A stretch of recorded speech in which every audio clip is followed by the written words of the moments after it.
नमस्कार बच्चों, आज हम पढ़ेंगे अध्याय 13 का भाग 2। इसमें हम बच्चों जानेंगे ठोस आकृतियों के संयोजन का आयतन। तो बच्चों इससे पहले भाग 1 में हमने जाना था ठोस आकृतियों के जो क्षेत्रफल थे उनके सूत्र के बारे में और आयतन के जो सूत्र के बारे में।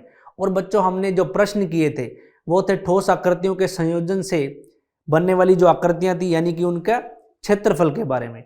अब बच्चों हम ठोस आकृतियों के संयोजन से जो आकृतियां बनेगी उनके संयोजनों का क्या निकालेंगे, आयतन निकालेंगे। तो चलिए देखते हैं। तो बच्चों एक बार फिर आपको बता दूं कि जो घन है इसके 6 फेस होते हैं और इसकी सारी भुजाएं यानी कि लंबाई चौड़ाई ऊंचाई बराबर होती है। इसकी जो भुजा होती है उसको हम ए मानते हैं। तो बच्चों इसका जो आयतन होता है एक बार और बता देता हूं कि घन का जो आयतन होगा वो होगा ए गुणा में ए यानी कि ए क्यूब। क्या होगा? ए क्यूब। ठीक है, ए गुणा में ए या ए क्यूब। बच्चों घनाभ होता है, इसकी लंबाई चौड़ाई ऊंचाई तीनों अलग अलग होती हैं। तो घनाभ का आयतन होता है लंबाई गुणा में चौड़ाई गुणा में ऊंचाई। और आपको पता है जो आयतन होता है वो क्यूब में होता है। तो यदि सेंटीमीटर है तो आयतन होगा सेंटीमीटर क्यूब में, और यदि मीटर है तो होगा मीटर क्यूब में। आगे देखते हैं बच्चों। आगे हमारे पास आकृति बेलन। तो बच्चों बेलन में हमें पता है कि ये जो बेलन है इसका आधार यानी कि वर्ताकार ये क्या फेस है। तो इसकी ये त्रिज्या होती है। क्या होती है? त्रिज्या। और ये होती है इसकी ऊंचाई। क्या होती है? ऊंचाई। और इस बेलन का जो आयतन होता है वो होता है पाई आर स्क्वायर एच। क्या होता है? पाई आर स्क्वायर एच। ठीक है बच्चों। आगे हम बात करेंगे शंकु की। तो ये शंकु के आधार का यानी कि व्यास है और ये इसकी केंद्र बिंदु से क्या है? त्रिज्या है। और ये इसकी क्या है बच्चों? ऊंचाई है। तो शंकु का जो आयतन होता है, शंकु का आयतन होता है 1/3 पाई आर स्क्वायर एच। यानी कि जितना बेलन का आयतन होता है उसका 1/3 क्या होता है? शंकु का आयतन होता है। आगे है बच्चों हमारे पास गोला। और गोले का आयतन होता है 4/3 पाई आर क्यूब। और बच्चों एक होता है अर्धगोला और ये होता है अर्धगोले का फेस। और इसका जो अर्धगोले का आयतन होता है, अर्धगोले का आयतन होता है इसका आधा यानी कि 2/3 पाई आर क्यूब। क्या होता है? पाई आर क्यूब। तो बच्चों यहां हमने घन, घनाभ, बेलन, शंकु, गोले और अर्धगोले के आयतनों के सूत्र के बारे में बात की। अब बच्चों हम देखेंगे इन पर आधारित प्रश्न। तो पहला प्रश्न है बच्चों हमारे पास कि एक ठोस अर्धगोले पर खड़े एक शंकु के आकार यानी कि एक ठोस है जो एक अर्धगोले पर खड़े एक शंकु के आकार का है। ठीक है, यानी कि हमारे पास यहाँ एक अर्धगोला है और उस पर खड़े एक शंकु यानी कि उस पर एक शंकु है। और ये है अर्धगोले का फेस और वही क्या है बच्चों? शंकु का फेस है। और ये होगा हमारा शंकु की ऊंचाई, ये होगा शंकु का यानी कि त्रिज्या, और यही होगी अर्धगोले की त्रिज्या। और ये भी क्या होगी? अर्धगोले की त्रिज्या, जिनकी त्रिज्याएं 1 सेंटीमीटर है। क्या ये है हमारे पास बच्चों 1 सेंटीमीटर। त्रिज्या क्या है? 1 सेंटीमीटर। तो त्रिज्याएं बच्चों दोनों में उभयनिष्ठ है। तो त्रिज्याएं कितनी है? 1 सेंटीमीटर की है। और शंकु की ऊंचाई उसकी त्रिज्या के बराबर है।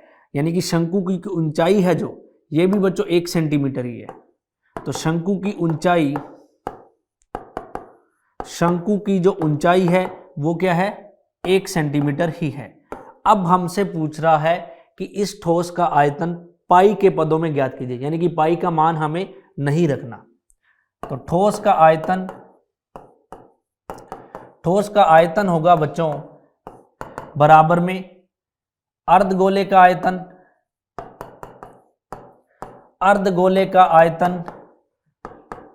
प्लस में शंकु का आयतन। और बच्चों हमें पता है अर्धगोले का आयतन क्या होता है? 2/3 पाई आर क्यूब। और प्लस में शंकु का आयतन होता है बच्चों 1/3 पाई आर स्क्वायर एच। क्या है? पाई 1/3 पाई आर स्क्वायर एच। तो बच्चों यहां पर हमें पाई को पाई रखना है और आर हमें पता है क्या है, यहां पर कॉमन है, तो मैं यहां पाई और आर स्क्वायर को कॉमन ले लूंगा। तो बच्चों यहां पाई आर स्क्वायर कटेगा तो यहां बचेगा 2/3 आर प्लस में, और यहां बचेगा 1/3 एच। क्या बचेगा? 1/3 एच। अब बच्चों पाई को पाई रखना है और आर का मान है हमारे पास 1, तो पाई गुना में 1 का स्क्वायर, पाई गुना में 1 का स्क्वायर, और यहां होगा 2r/3 प्लस में h/3। तो बच्चों बाहर रह जाएगा पाई, क्योंकि 1 से गुना होने के बाद पाई का बचेगा पाई, और यहां पर हम लघुत्तम लेंगे 3। और बच्चों r का मान पता है हमें 1 सेंटीमीटर है, तो ऊपर बचा 2, और h का मान भी क्या है 1 सेंटीमीटर है, तो बचा 1। तो यहां पर पाई गुना में 3/3, तो 3 से 3 कट जाएगा। तो बच्चों जो आयतन आएगा वो आएगा पाई सेंटीमीटर की क्यूब। क्या आएगा? क्योंकि हमें जो इसका उत्तर है वो पाई के पदों में देना है, तो जो इसका आयतन होगा वो होगा पाई सेंटीमीटर की क्यूब। आगे बढ़ते हैं अगले प्रश्न की तरफ। आगे बच्चों हमारे पास एक गुलाब जामुन में उसके आयतन की लगभग 30% चीनी की चाशनी होती है, और 45 गुलाब जामुनों में लगभग कितनी चाशनी होगी यदि प्रत्येक गुलाब जामुन एक बेलन के आकार का है और जिसके दोनों सिरों पर 2 अर्धगोले हैं और इसकी लंबाई 5 सेंटीमीटर है और व्यास 2.8 सेंटीमीटर है। तो बच्चों इसको कैसे करेंगे चलिए देखते हैं। सबसे पहले आकृति बनाएंगे।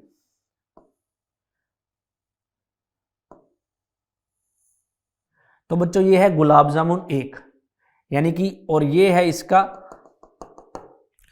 किनारों पर 2 अर्धगोले, और इसकी पूरी जो लंबाई है इसकी वो है हमारे पास 5 सेंटीमीटर। कितनी है? 5 सेंटीमीटर। और हमें पता है कि जो इसका व्यास है वो 2.8 है।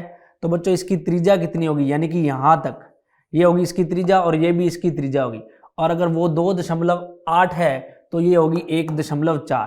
तो बच्चों ये भी इसकी त्रिज्या होगी 1.4 और ये भी इसकी त्रिज्या होगी 1.4। तो ध्यान से देखिए, यदि ये 1.4 है और ये 1.4 है, तो इस बेलन की ऊंचाई मैं ज्ञात कर सकता हूं। तो हमारे पास यहां है बेलन और जो अर्धगोला है इनकी त्रिज्या उभयनिष्ठ है, यानी कि समान है। बेलन और अर्धगोले की जो त्रिज्या है वो तो है 1.4 सेंटीमीटर। कितनी है? 1.4 सेंटीमीटर। और अब हमें चाहिए बेलन की ऊंचाई। तो बेलन की ऊंचाई है बच्चों, क्योंकि पता है हमें संपूर्ण गुलाब जामुन की जो ऊंचाई है वो 5, और यदि इसमें से मैं 1 प्लस यानी कि 1.4 और 1.4 यानी कि 2.8 घटा दूं तो ये आएगा मेरे पास बेलन की ऊंचाई, और वो होगी बच्चों 2, और 4 में से 2 गया 2, तो 2.2 सेंटीमीटर। ये होगी हमारी इस बेलन की ऊंचाई। अब बच्चों हम एक गुलाब जामुन का आयतन निकालेंगे। सबसे पहले एक गुलाब जामुन का आयतन, और वो होगा 2 अर्धगोलों का आयतन, 2 अर्धगोलों का आयतन, और प्लस में बेलन का आयतन। इसके बराबर होगा बच्चों। अब हमें पता है कि एक अर्धगोले का आयतन होता है 2/3 पाई आर क्यूब। ठीक है, तो 2 का कितना होगा? 2 गुना में 2/3 पाई आर की क्यूब, यानी कि 4/3 पाई आर की क्यूब, प्लस में बेलन का आयतन होगा बच्चों पाई आर स्क्वायर एच। अब बच्चों यहां पर पाई और आर है, ये हम कॉमन ले सकते हैं क्योंकि उभयनिष्ठ है। तो हमारे पास यदि मैं पाई और आर स्क्वायर कॉमन में लेता हूं तो हमारे पास बचता है 4/3 आर, यानी कि 4r/3 प्लस में पाई आर स्क्वायर कॉमन लूंगा तो बचेगा प्लस में एच। तो चलिए करते हैं। तो एक गुलाब जामुन का आयतन होगा, यहां मान रखेंगे। पाई का मान है बच्चों 22/7 और आर का मान है हमारे पास 1.4 क्या है 1.4। तो 1.4 का हम स्क्वायर करेंगे क्योंकि पाई आर स्क्वायर है, तो 1.4 का यदि हम स्क्वायर करेंगे तो वो होगा बच्चों 1.96। कितना होगा 1.96। तो यहां हो जाएगा 1.96 और ब्रैकेट में है हमारे पास 4r/3। तो r का मान कितना है 1.4। तो यानी कि 4 गुना में 1.4 और बटा में 3 और प्लस में h है बच्चों 2.2 यानी कि 2.2। चलिए करते हैं। सबसे पहले इसको 7 से काट जाते हैं तो ये होगा 7 दूनी 14, 5 56, 7 8 56, तो 0.28। तो यानी कि 22 गुना में 0.28 और इसको करते हैं बच्चों 4 से गुना, तो ये हो जाएगा 5.6 बटा में 3 प्लस में 2.2। तो आगे करते हैं इसका इससे गुना, तो ये होगा इसका इससे गुना करेंगे बच्चों हम 0.28 का 22 से, तो आएगा 2 8 16, 2 दूनी 4 और 1 5 और ये भी होगा, तो ये आएगा हमारे पास 6 6 5 11 और 600, यानी कि ये आएगा 6.16। कितना आएगा 6.16। अब आगे बच्चों अंदर हम लघुत्तम लेंगे 3, तो ये होगा 5.6 प्लस में इसको 3 से करेंगे तो ये हो जाएगा हमारा 6.6। तो चलिए देखते हैं, तो 6.16 और इसको जोड़ेंगे दोनों को तो ये आएगा 2 5 6 11 और 1 12, तो 12.2 बटा में 3। अब बच्चों इसको काट लेते हैं जितने से कटता है ये। इसको अगर नहीं कटता बच्चों तो यहाँ भी हम रख सकते हैं, क्योंकि क्या है ये है एक गुलाब जामुन का आयतन। तो अगर हमें निकालना है 45 गुलाब जामुनों का आयतन, 45 गुलाब जामुन का आयतन, तो वो क्या होगा, ये अगर 1 का है तो 45 का कितना होगा 6.16 गुना में 12.2 और गुना में 45 बटा में 3, तो ये बच्चों 3 से कट जाएगा 15। तो हम इसको गुना करके अब निकालेंगे 6.16 का 12.2 से 2 से करेंगे, फिर जो आएगा उसका 15 से करेंगे। तो सबसे पहले करेंगे 6.16 का 12.2 से, तो वो होगा बच्चों हमारे पास 2 6 12, 2 1 2 3, 2 6 12। फिर करेंगे इससे तो 2 3 2 1, आगे करेंगे तो ये आएगा 6 1 6, तो ये बनेगा 2 2 और 3 5, 3 और 2 5 और 6 11, 4 और 1 5 और ये होगा हमारे पास 7। तो बच्चों 75.15 का जब हम गुना करेंगे 15 से तो वो होगा 1127.28। क्या होगा 1127.28 सेंटीमीटर का क्यूब। ये होगा बच्चों क्या 45 गुलाब जामुनों का आयतन। अब हमसे कह रहा है उसमें चाशनी की मात्रा ज्ञात कीजिए।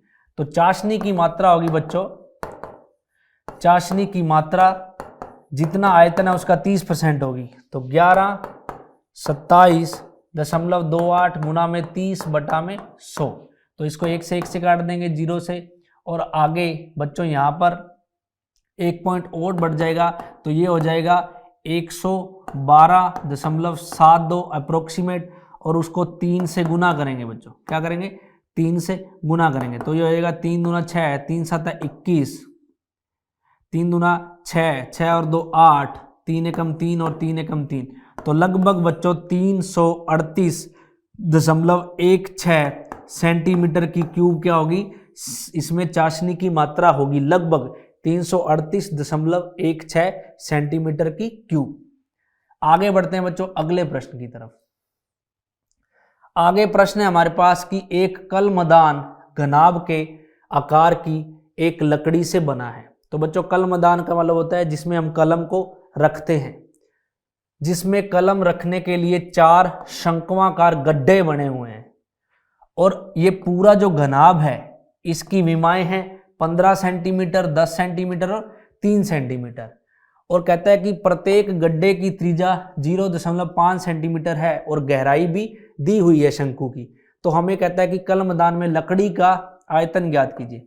बच्चों लकड़ी का आयतन कैसे ज्ञात होगा, यदि मैं इस पूरे कलमदान जो घनाभाग आकार का है इसका आयतन निकाल लूँ और इसमें से जो ये गड्ढे हैं शंक्वाकार चारों, इनका आयतन घटा दूँ तो बाकी जो बचा होगा वो लकड़ी का आयतन होगा। तो चलिए इसके लिए बच्चों सबसे पहले हम घनाभ का आयतन निकालेंगे। तो घनाभ की हमारे पास लंबाई चौड़ाई ऊंचाई है, तो घनाभाकार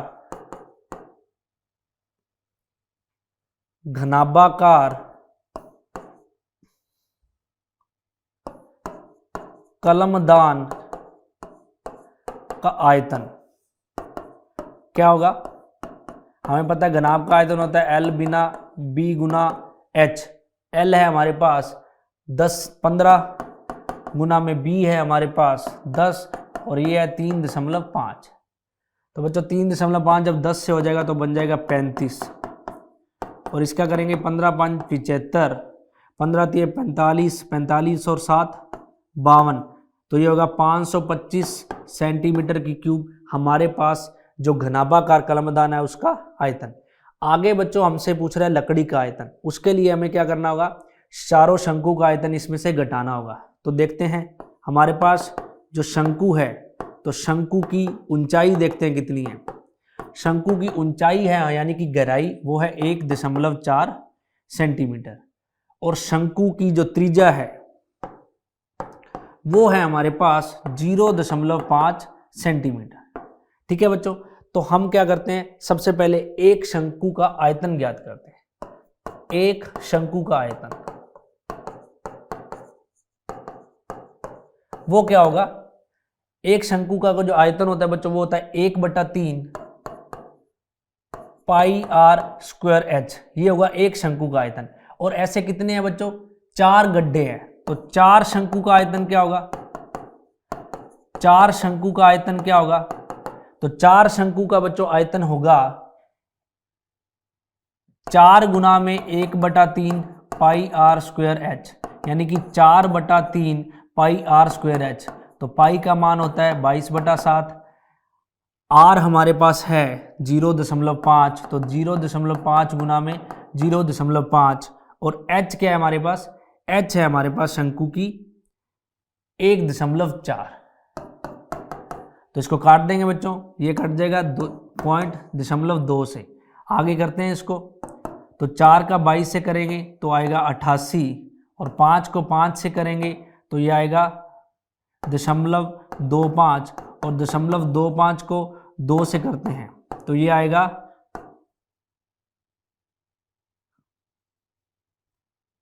0.05। कितना आएगा? 0.05। तो अब बच्चों इसका गुना करेंगे हम 88 से, तो हमारे पास है 88 गुना में 0.05, तो 5 8 40, 5 8 40 और 4 44, आएगा यहाँ पर 2 के बाद, तो यानी कि 4.4। क्या आएगा? 4.4 हमारे पास जो आयतन आएगा वो 4 शंकु का आएगा। ठीक है बच्चों, अब हमसे पूछ रहा है कि लकड़ी का आयतन। क्या पूछ रहा है? लकड़ी का आयतन। तो बच्चों वो इसमें से घट जाएगा, तो लकड़ी का आयतन होगा यदि मैं इस घनाभाकार यानी कि 525 में से 4.4 घटा दूं तो वो क्या होगा? लकड़ी का आयतन होगा। तो वो होगा बच्चों 525 में से 4 गया 521, तो 520.6 सेंटीमीटर का क्यूब होगा। वो क्या होगा बच्चों? सिर्फ लकड़ी का आयतन होगा, क्योंकि घनाभ में से हमने यहाँ पर क्या घटाया बच्चों? घनाभ में से जो शंकु है यानी जो गड्ढे हैं, इन शंकु के गड्ढों का आयतन घटा दिया तो बचे वाला पार्ट क्या होगा? हमारे पास लकड़ी होगी सिर्फ। आगे बढ़ते हैं अगले प्रश्न की तरफ।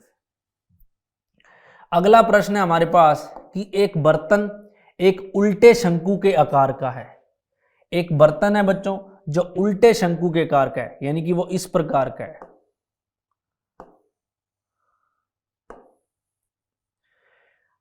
कहता है इसकी ऊंचाई है वो 8 सेंटीमीटर है, तो यहां से लेकर जो इसकी ऊंचाई है वो है 8 सेंटीमीटर।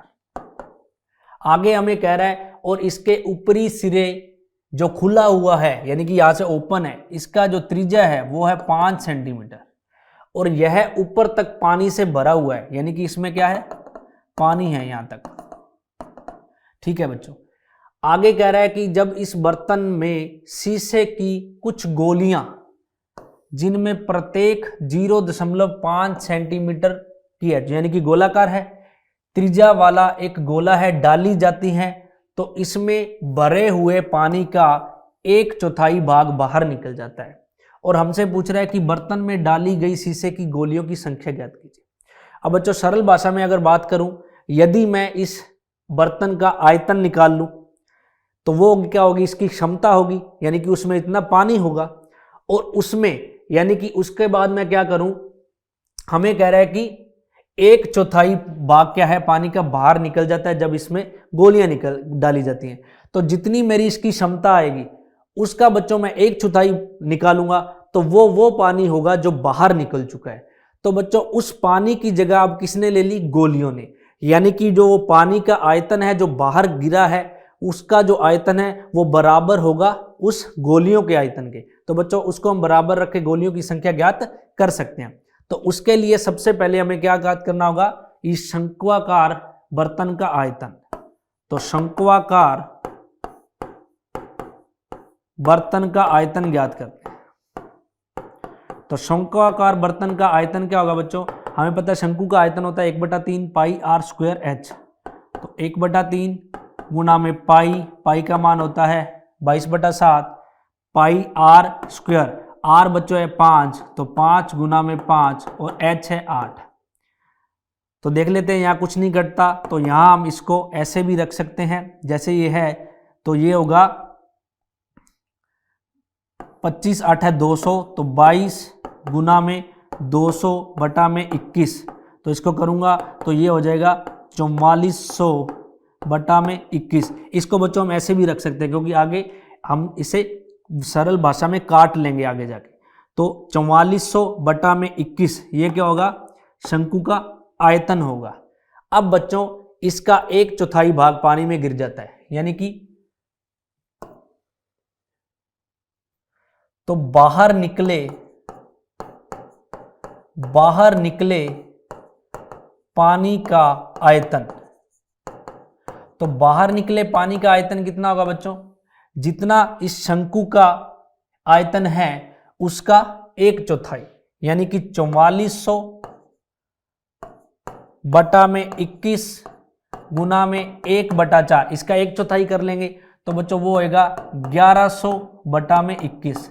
क्या होगा, 1100 बटा में 21 सेंटीमीटर क्यूब। ये वो पानी है बच्चों जो बाहर गिर गया है। अब इस पानी का आयतन जो बराबर होगा उस गोलियों के आयतन के। अब बच्चों हमें पता है कि जो गोलियां हैं वो x है, क्या है, x है। तो गोलियों की संख्या क्या है, x। मान लेते हैं हम गोलियों की संख्या क्या है, x है।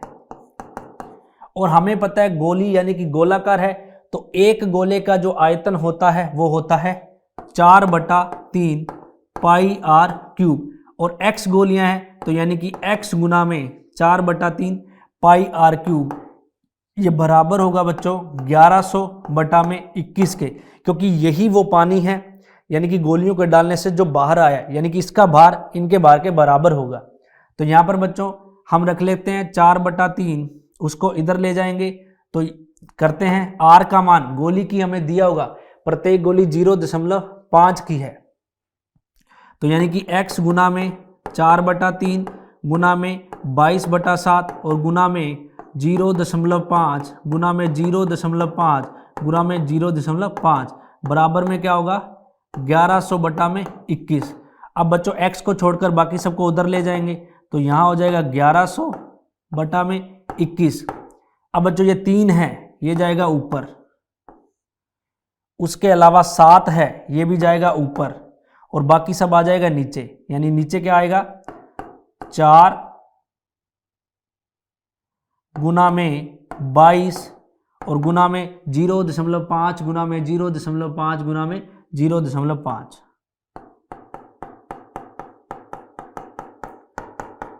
ठीक है बच्चों, इसको काट लेंगे तो 11 एकम 11 और 11 दूना 22, ये कट गया।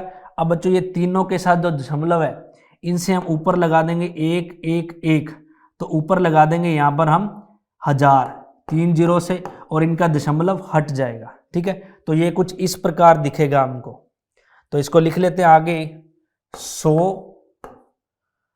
गुना में 3 गुना में 7 और गुना में 1000, और बटा में हमारे पास आएगा 21 गुना में 4 गुना में 2 और गुना में 5 5 5, यानी कि 125। तो करते हैं बच्चों, 125 को यदि मैं 8 से काटता हूं तो यह आता है 1000 पर। 7 को यदि मैं 3 से काटता हूं तो 3, और 3 से 3 यहाँ का हो जाएगा, कट जाएगा। तो बच्चों 4 गुना 2 होगा 8, तो ये 4 गुना 2 कट जाएगा 8 से। अब नीचे कुछ नहीं बचा और ऊपर कुछ बचा है 100, तो जो गोलियों की संख्या होगी वो कितनी होगी, 100।